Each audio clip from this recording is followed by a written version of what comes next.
აფხაზეთის ავტონომიური რესპუბლიკის მთავრობის თავმჯდომარემ რუსლან აბაშიძემ და აფხაზეთის ავტონომიური რესპუბლიკის განათლებისა და კულტურის მინისტრმა ეკა ხოფერიამ ზუგდიდში კომბინატის დასახლებაში მდებარე აფხაზეთის ნომერ მე-12 საჯარო სკოლაში მობილური საგანმანათლებლო სივრცე გახსნეს. მობილური საგანმანათლებლო სივრცე ვახტანგ ფხაკაძის სახელობის საქველმოქმედო ფონდ ლუტეციას დაფინანსებითა და აფხაზეთის ავტონომიური რესპუბლიკის განათლებისა და კულტურის სამინისტროს თანადაფინანსებით მოეწყო.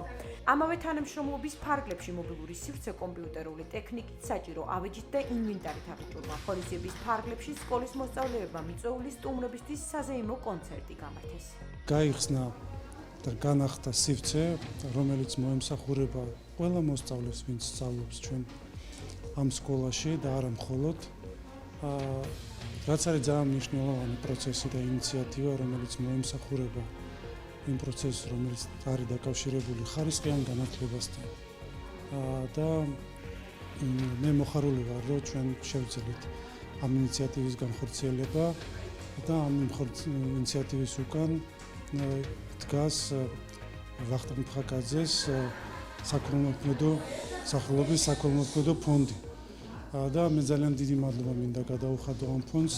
განსაკუთრებული დამოკიდებულება გვაქვს ამ სკოლის მიმართ და უნიკალურია ეს, იმიტომ რომ უმრავლესობა მოსწავლეების, მათი ბებია, ბაბუები, ბიცოლები, ბიძები, ბიძაშვილები დღესაც ცხოვრობენ აფხაზეთში.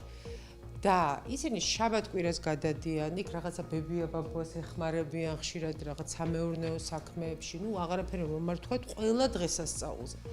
და მე ვამბობ, რომ ეს ჩვენი სკოლა არის ნამდვილად ჩვეულებრივი ხიდი ჩვენ შორის. და პაწაწინა ელჩები არიან, რომელთაც არაფრის თქმაც არ უნდა, რაც აქ მოხდება, ისინი უბრალოდ ამბებად ყვებიან. და ძალიან მიხარია, რომ აფხაზეთში ჩვენ საყვარელ ადამიანებთან ეს ინფორმაცია წავე, რომ ესეთი მობილური სივრცე შეიქმნა. ეს არის უნიკალური სივრცე, სადაც ბავშვებს შესაძლებლობა ექნებათ იმუშაონ კომპიუტერზე, იმუშაონ წიგნებზე, მიიღონ ახალი ინფორმაცია, გადაამუშაონ, აგრეთვე აქ შეიძლება სხვადასხვა საკლასო პროექტების განხორციელება და ეს ჩვენი სკოლისთვის ძალიან მნიშვნელოვანი არის და მადლობა ამისთვის ვახტანგ ფხაკაძის სახელობის საქველმოქმედო ფონდს და აგრეთვე ეს მოხდა აფხაზეთის განათლებისა და კულტურის სამინისტროს დაფინანსებით.